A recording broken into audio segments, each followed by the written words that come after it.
The conclusion of the press conference, they'll take questions at the podium, so don't be shy.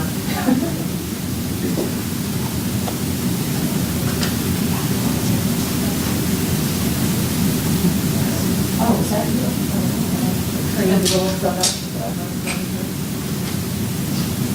It's a cushion.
Well, Tina's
Good afternoon. Thank you all for being here.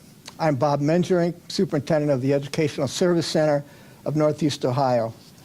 We are honored to help Lieutenant Governor Husted in his effort to talk about this very important issue that our families and schools are facing.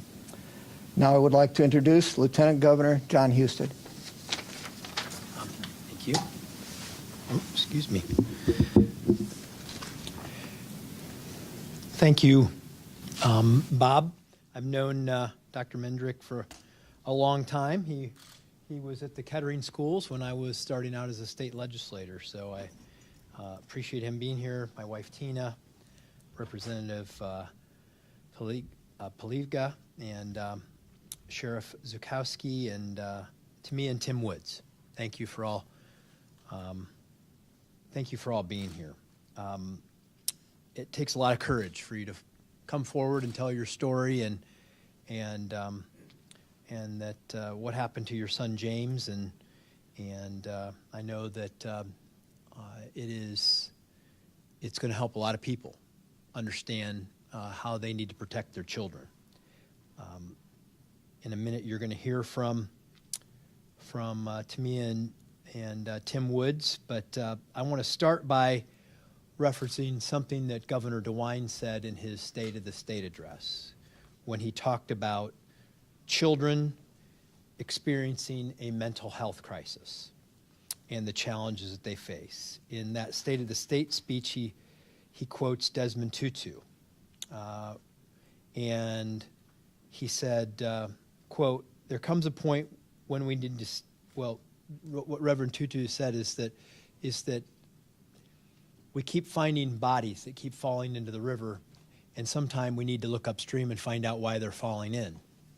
And that's exactly what we're doing with this particular news conference and with the legislation that we're looking at, because social media is the reason that many of our children are falling into that river of despair, that river of isolation, that river that is resulting in both physical and mental harm to them. The research has been done. The facts are clear that social media is harming our children. It's been an epidemic that's occurred with this experiment that's gone on with our children over the last decade or so, when social media platforms developed algorithms to basically addict them to their platforms. This is very clear in the research, and it's been recently noted by the U.S. Surgeon General, the harm that social media is causing for our children, particularly children under the age of 13. And that's why in our budget, I put forward something we're calling the Social Media Notification Act that would require certain online companies to obtain verifiable parental consent to contractual terms of service permitting kids under the age of 16 to use their platforms. This extends not just to social media, but even gaming platforms. We literally were just in a conversation with a gentleman who said he walked in on his 11-year-old the other day who was playing a video game, and he asked him who you're talking to. Well, there was a guy from some other state who was 30 years old, just right there having a conversation with his kid right under their own roof without the parents' knowledge. And it shocked him. And I bet it would shock a lot of parents to know the kinds of conversations that people are having with their children, adults, and they don't even know anything about it. This proposal, as I mentioned, is part of our 2024-25 budget.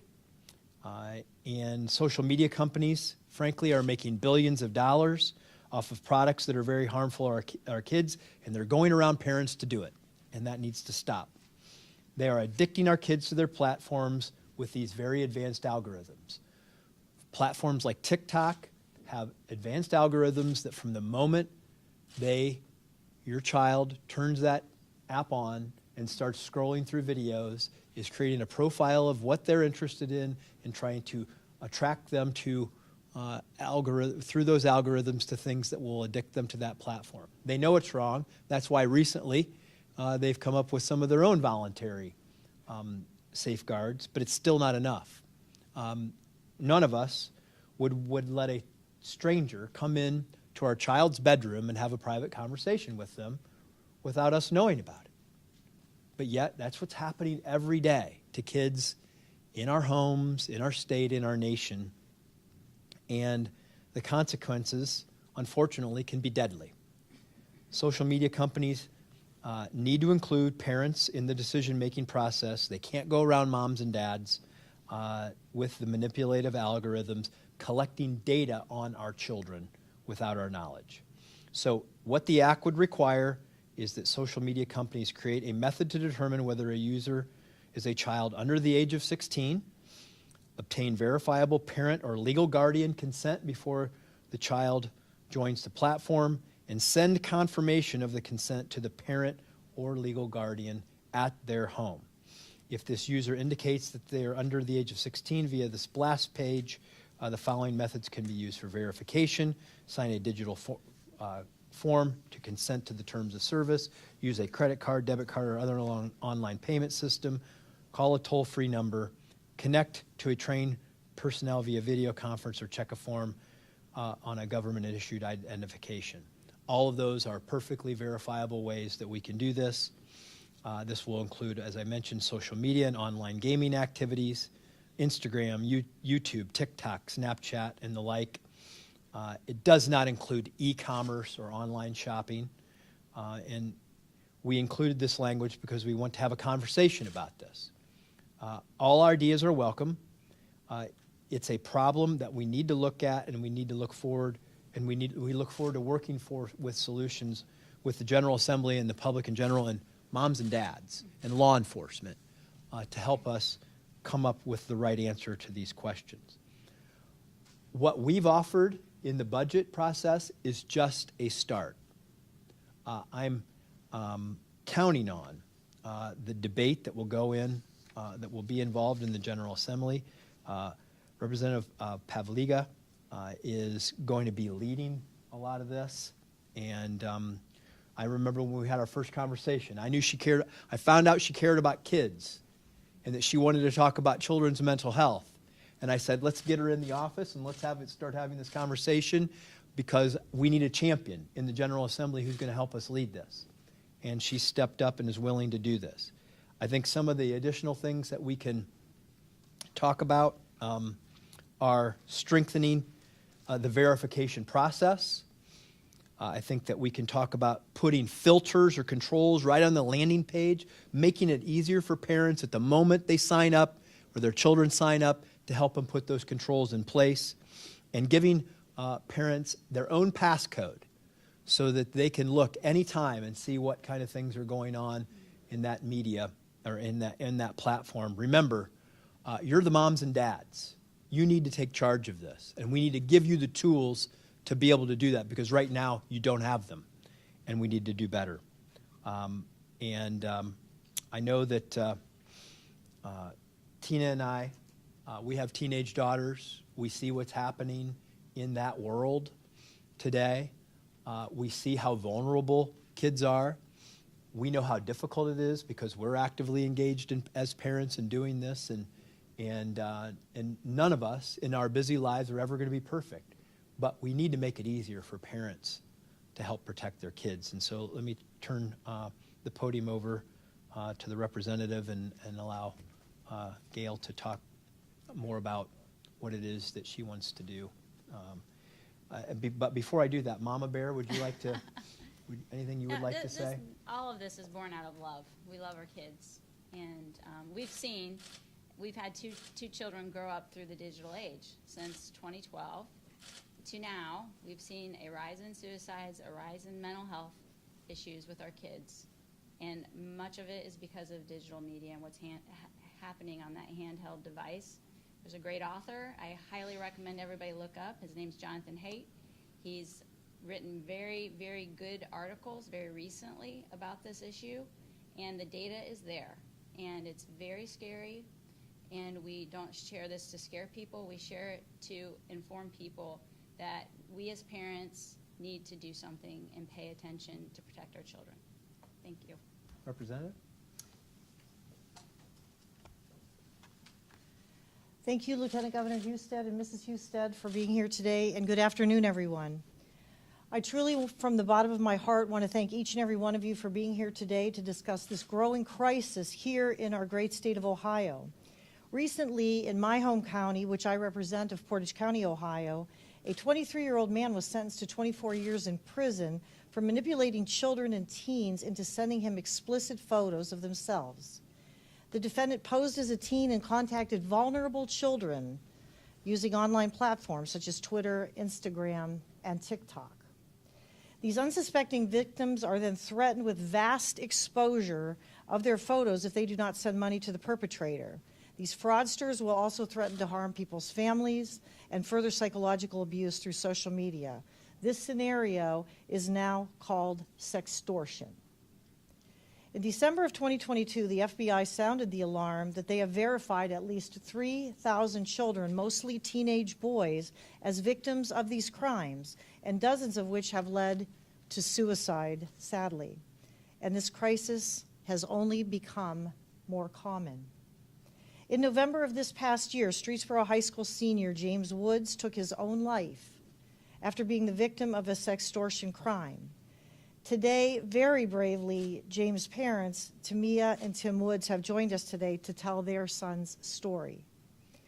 We hope that through this press conference and through awareness to this issue and education of parents throughout the state on the dangers that are posed to our children, this today, as the Lieutenant Governor said, will just be the start of these discussions, and we're counting on each and every one of you to help us with that message. We must understand teenagers like James are victims of these awful situations. After having many important conversations with the Lieutenant Governor and the family, the Woods family surrounding this, I fully anticipate that my office will introduce critical legislation to address this and to protect our children from these situations and bring these perpetrators to justice. And we can only hope that we can avoid the many more tragedies such as this that we are experiencing. We also want to assist the family to educate the public about social media and its effects on our youth. State officials like myself and the Lieutenant Governor hope that our Parental Notification Act can be a step forward in protecting our children on social media. At this time, I would like to introduce the Portage County Sheriff, Bruce Zuchowski. Sheriff? Thank you, Representative Pavliga.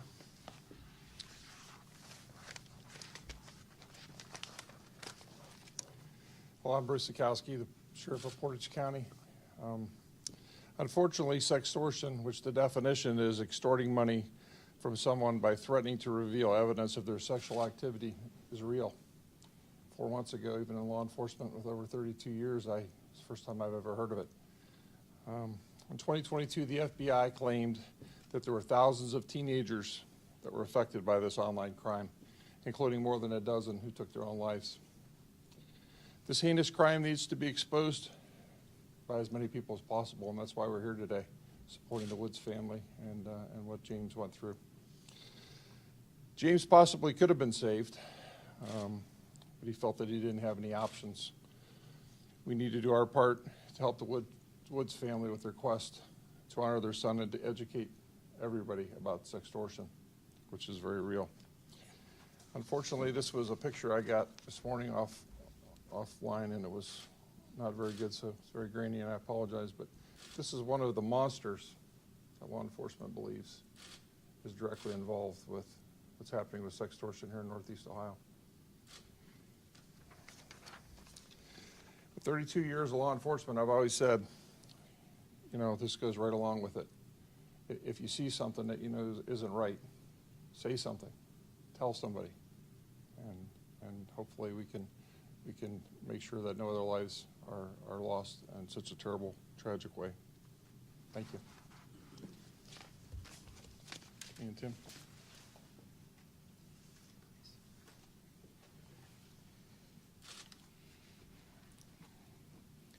Hello, everyone. My name is Timothy Woods. This is my wife, Tamia Woods. Together, we had a son His name was James Woods. He was our only child. He grew up his whole childhood, you know, as a happy, jubilant person. He was friendly, kind, you know, went to school every day. He didn't cause trouble. You know, he was mannerable. Everyone loved him. Neighbors, old, young, white, black, whoever. He got along with everyone. He drove his friends around. They partied, laughed, danced. He was just like all other children out there. There was nothing, you know, negative about him whatsoever. We go bowling every Friday night. We leave him at home. And this one particular night, whoever got to him on the internet, on Instagram, they started messaging him. He responded to the messages. Next thing you know, he's engulfed in whatever it was that was going on between him and a person he thought was someone that liked him. Turns out, the person on the other end wanted money from him. He went into panic mode. We knew nothing about what was going on. We get home, he's talking to us like normal. You know, nothing came up. We didn't notice anything that was off. We, you know, went about our night. Everyone went to sleep. Unknown to us, he was probably up all night. Because when I got up first thing in the morning that Saturday, I got dressed and came down for work, and James was already fully dressed and wide awake. I don't think he slept that whole night. Whoever he was talking to over the internet probably put him in a panic to where he couldn't sleep. I talked to him for a period of time before I had to go to work. You know, I'm telling him, have a good day, you know, enjoy the time that he's about to have. He was going to a college fair so that he could, so that he could pick where he wanted to go to school for his education after he graduated the 12th grade.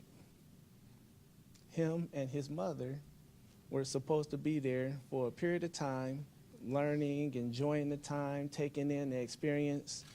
You know, I even talked them into joining a fraternity or at least checking one out. I go to work. Time goes by. I get home from work, and I found out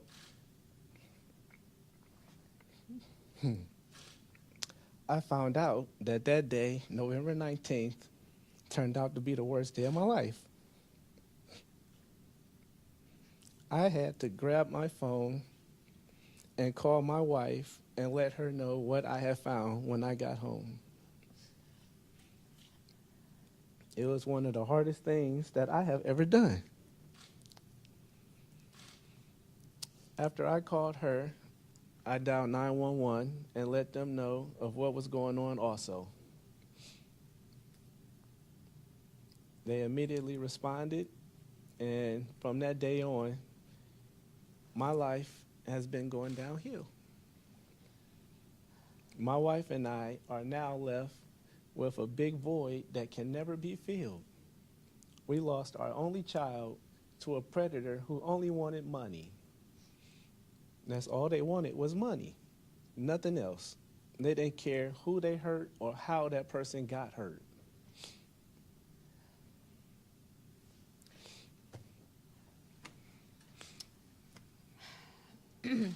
These evil people, they want you to be embarrassed. They want you to be ashamed. And they want us to hide and not tell the story of our children and how they victimize our children every day. We lost our everything. We have no reason to stand here because our son is gone, or so they thought. We're going to keep fighting. James had cousins, he had friends, family, teammates, and others who he competed against, running in cross country and track. James excelled in being a hurdler. We are now his hurdlers. Us in the Do It for James Foundation, we stand here today. We are going to continue to fight. We're going to continue to make our parents aware and the children aware.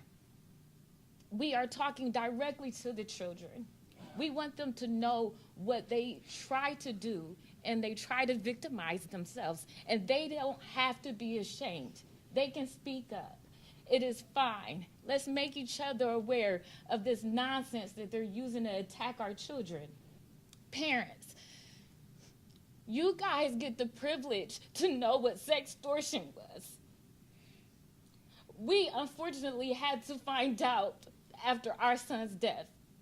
Please don't question why they have done something so stupid. We all have. Talk to them, make them aware of what these people are doing to them, and give them tools to succeed, because we are doing that here today so you can guide your children through their mistakes, as we all have as parents do. You can see how they overcome these mistakes. Please do it for us, because we're begging you. We are begging you. We thought that we had a wonderful relationship, that no matter what, James would come to us in his time of need. And these evil people tormented his brain, made him stay up all night, and told him the most hideous things to make him believe otherwise. 200 messages in 19 and a half hours. 200 messages in 19 and a half hours. They tormented my son. Please do not allow your child to be tormented. We have tip cards. They're adorable. They can do whatever. They give your children steps on if they were to ever make this same type of mistake, what they can do, how they can stop it from happening, and who to report it to. They can be in your wallet, your purse, your book bag, in their back pocket. Give this to them and talk to them over, not one article, not one day, every year. When they turn 18, guess what? They need it again. They're going out to college, they're going out in their lives, and they will continue to make mistakes. We as parents, we as aunts, uncles, neighbors, we owe our children the tools they need to fight against evil. We will stand here, Tim and I will stand here over and over again. We will be in schools. We will do whatever it takes to save the children, to give parents a privilege to see their child the next day. Because I cannot. Tim cannot. We will always have a hole in our heart, our everything. I miss his smile, his touch, his hug, everything. Don't think that your child is exempt from this, because he is not, she is not. We told our child we loved him every day. We had conversations. We had movie night. We ran to his track meets when we were running late from work. We were there to cheer him on every day. That means nothing to these evil people. And 200 messages in 19 and a half hours can take all that away, like they did us. Please stand up and help us stand up against these evil, evil monsters. Thank you. Tamia, Yes. the other day, we learned that a street girl student at the same school in which James went to was a victim of sextortion. Can you please share with me what it was like to know that that person was saved because of James? It warms my heart. It really does. A lot of people may have looked at that and said, why did he do that? Didn't he hear about James? But the great thing about that is he heard about James. Yes, he made a mistake. He did. But he remembered James' story, James' awareness.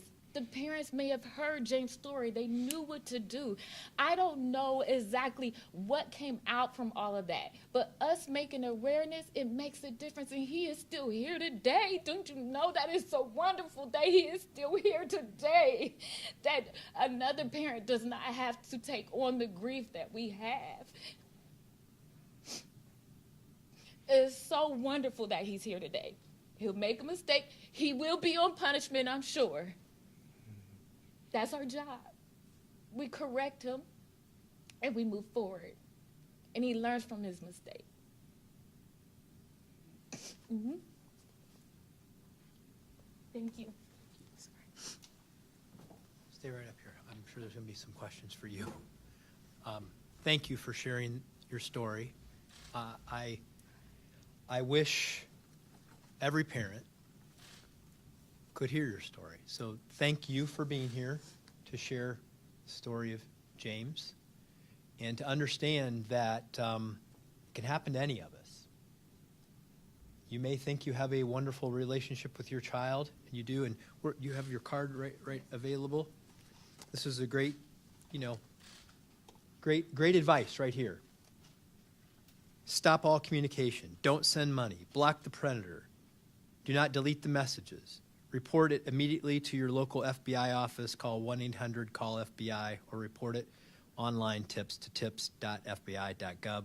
Don't be afraid to warn others. Remember, you are a victim. You matter. And if you're thinking about committing suicide, stop and dial 988.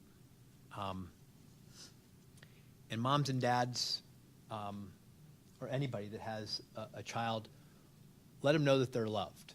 Let them know that when they make a mistake, they can come to you. Have these conversations with them. Because as much as we're going to do on trying to change the law and stop these platforms from allowing abusive things to occur on them and to give parents more of a say, it still will never be enough. It still will never be enough. You still have to be engaged with your children, helping them to understand that when they make a mistake, or if they make a mistake, that they shouldn't be isolated, they shouldn't be shamed, they need to come to you, and the adults will help you work through it. But education is so important to all of our educators, to anybody that comes in touch with our young people.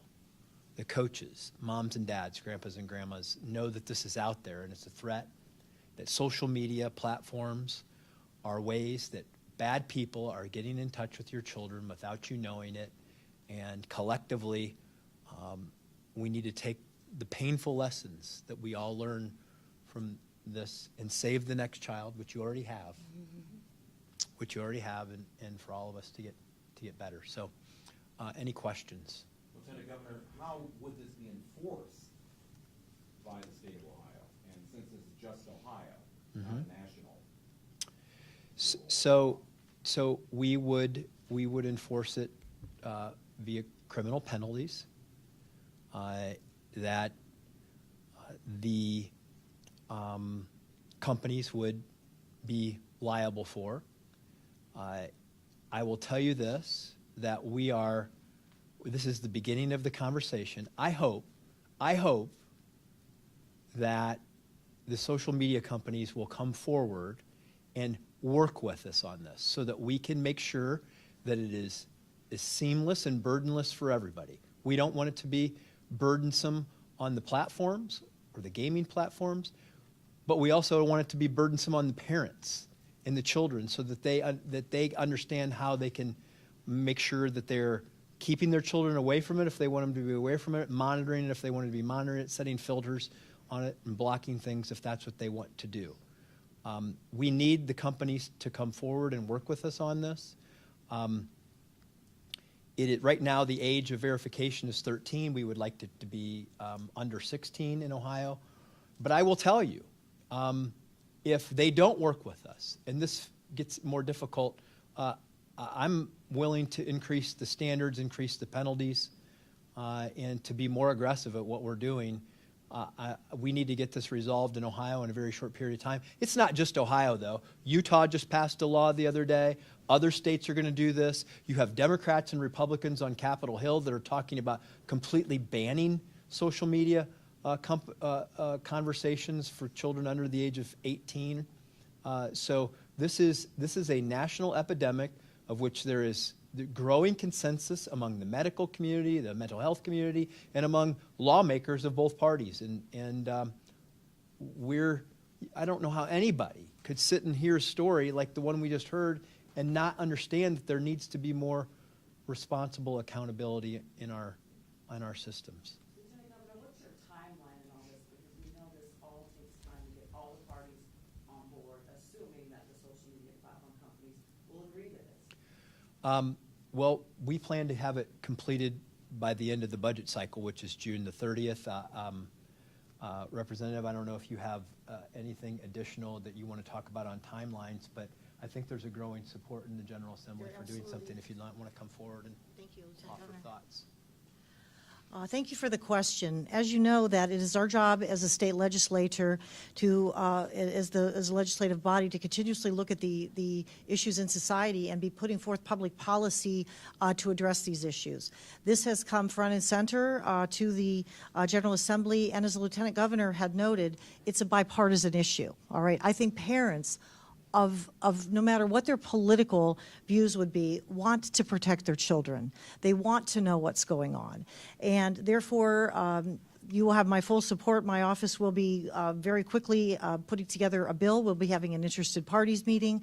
And more importantly, we feel that along with the act that the Lieutenant Governor had put into our state operating budget, that the more attention that we can bring to this issue by having a freestanding bill and also by looking at the penalties for those people that are perpetrators within our state, we'll begin to get the message out loud and clear that Ohio is not going to tolerate any more suicides, and we are not going to tolerate our children being put in danger anymore.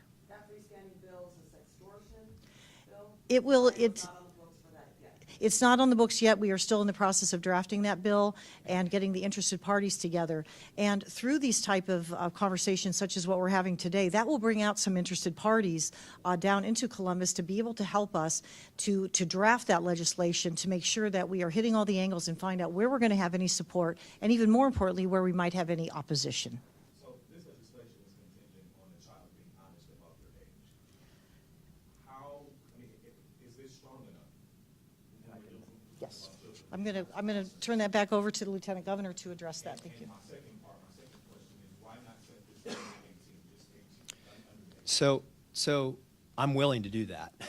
We started it at under 16 because that is where, I think the rationale for that was it's 13 right now. It's under 16 is appropriate. But if it makes it, because you're right, it does require self-verification. But there are other provisions in there where we require parents' names and addresses that also can be cross-checked, and that there is a duty for the social media company to contact the parents and let the parents know and verify to the parents that they indeed know that their child has been signed up. I will acknowledge that it is not perfect. It's better, but it's not perfect. But I personally am willing to say, if we can't get it right, and this is why the message to the social media companies and the gaming platforms is important. Come to us and work with us on this. Or if you won't, then we will be even more stringent in what we're talking about here, and we could at that point do something similar to what we do with verification for voting or other things. We require a lot more. We don't want to make it burdensome. Understand, we don't want to make it burdensome. But we're going to make sure that we put stronger protections in place. We are going to start at under the age of 16, but if the companies won't work with us, they make it too difficult. I'm certainly willing to strengthen that and up the age as they've done in other states. But again, strengthen the verification in addition to the 16 years of age and younger, or younger than 16 years of age. Give on that splash page where you sign up, access to the parents right at that moment in time to put the filters and controls on there, because you can do it now, but you got to find your way through the app. You got to know your child's parental passwords that are unique to the parents. The parents can go in and look anytime. They can set those controls and filters at the moment they sign their children up. These are the minimum. These are the minimum things we're proposing at this time that need to be done, and it will definitely improve parental control over this. But it's also hearing the stories. Like, we need to educate the public. We need to educate the parents. We need to help them understand the harm that this is doing to children. Because I understand it. Right now, if I go out and talk to somebody that doesn't have a child under the age of 18 years old, or maybe they're not, maybe they haven't had a child under the age of 18 years old in the last 10 years, they don't really understand what's happening in this world. This is a whole other world that's happening in social media where adults are getting access to your children and you don't even know about it. Other kids in the school may be bullying them. You wonder why your child's in a bad mood. They won't say anything you don't know. I bet you more than not, it's because of something that happened to them on a social media platform. And if you really engage with those kids, we talk to kids of this age. Some of them say, gee, I wish I didn't even have Instagram or Snapchat, but I don't have any other way to keep in touch with what's going on with the kids my age. And so we have to prepare these kids for this. We need to set limits and set controls. Sheriff, can you explain the process of finding that suspect that you just mentioned, how likely it is to prosecute that person, and in other cases, how likely it is to find these suspects that are behind these phones? Do you mind stepping up to the... Unfortunately, like the Lieutenant Governor said, this is the infancy stage of what we're dealing with here. Like I said, a little over 4 months ago, I'd never even heard of sextortion. First of all, we need to get this out to the communities. We need to make it public awareness. We need the legislators to pass the bills and turn them into law so we can enforce them. It is hard, I'm not going to lie. A lot of this stuff happens in foreign countries, and it is hard. But if we can get some of these media platforms to open up, because it's very hard, I'll be honest, it's very hard to get some of the stuff that most people would think missing, exploited children, things of that nature would be something that they would easily want to give up, and they don't. So just making this more aware, getting parents to talk to their children, like the Lieutenant Governor said, and I mean, let's face it, these kids nowadays, they grew up with this. That's all they know, and they could be literally over there talking to somebody over here. You need to have them put the phone down, talk. If you can't have dinner or can't have a conversation, talk to your kids and explain to them, that you're here for them. And let them know, and I guess the long way around your question is, this is the start of it, and just getting the awareness out there and getting this into the laws. And I work, and a bunch of my deputies work with the federal government. We have agents assigned to the FBI, to the ATF, federal marshals. So we are able to use all their the latest stuff that they have as far as helping bring these criminals to justice. Okay. This is the third time this is happening. Do you have any reason to believe this could potentially be a student or even an adult locally, especially since Streetsboro is being targeted at this point 3 times? Well, obviously we can't rule that out. I mean, we can't rule out anything like that. I mean, you would wonder why, like you said, why there'd be, one school in particular with three incidents. It's possible. Right now, we are looking into it. Streetsboro Police Department, who is local jurisdiction there, I oversee the county, but they have some detectives working on it. They're looking on some things, and we are, as law enforcement community, we're all working together, and using whatever federal means we can do, because this is going to be a bigger picture than just a local. May I add to that? Sure. I'm sorry. To answer your question, Sure. This is not an isolated incident. I know, and I personally know someone in Columbus who became victim. Her child had passed away back in October of 2021. One of the best things that Lieutenant Governor is coming up with is the social media provision. The reason why she didn't know what happened to her child, it was 10 months that she was locked out of her own 15-year-old son phone, and Apple would not give her access to her phone. Okay, so this isn't an isolated, I don't want people to think that maybe it's an isolated situation or it's only in Streetsboro. I have parents reached out to me from all over the United States. They are really, truly attacking our children, and it doesn't matter the ethnicity, how much money you have. They just want a child, and they want anything that they can get out of the child to answer that. The other thing, to answer your question, I'm sorry, I don't know your name, but I wanted to add on, 4 months when this happened to James, we had no clue what was going on. We found out in 12 hours because we knew James' password to his phone. In less than 12 hours, we figured it out. However, I say that to say that now that we've made awareness of the situation, that the parents and the child knew what to do the next time around, and it gave them an opportunity to go to the police station and to get that picture, okay? So awareness is everything, especially to us, because we didn't know anything about it for 3.5 months ago. James passed away. But then now today, we're making awareness. Everyone in here is helping that happen, and we at least got a picture. Is it far-fetched? I don't know. We didn't think that we would have any answer when our son passed away. Now we have a picture. Can you talk about just how proud your son would be to see you continuing pushing forward, saving other children?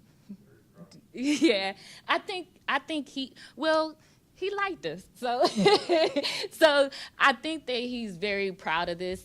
He's a helper. So I say this over and over. When we found out what happened to James after James passed, there's certain messages that he was actually sending out telling his colleagues, don't do drugs, don't drink alcohol. If you need to get in college, I'll help you. He always helped someone. I really told him yesterday he is busy. So James is in us, and I think he's really, really happy of his father and I taking a stand to not let his death go in vain. But I know he would be really, really proud of what all we're doing to help another person.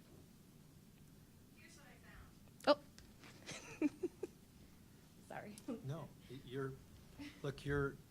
you and Tim are the best messengers, because the parents just need to know that I mean, I've had a chance to get to know the Woodses a little bit, and they had a great relationship with their son, and he was loved, and they were a part of his life, and it still wasn't enough because of the power and the skill in which these criminals go after our young people.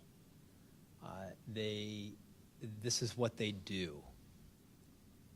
They're predators. They're predators that can isolate your children and find right underneath your house, right underneath your own roof, behind your own front door. They're reaching your kids, and they're harming them. And these companies have a responsibility to work with families and governments to protect our kids if they want to have the ability to operate these platforms in our nation. Thank you very much for being here. Oh, sure. I know the former housekeeper was just found guilty of corruption charges. Do you have any reaction to that? You're breaking that news to me, and so the justice system usually gets it right. And hopefully that will be a lesson to others. Thank you.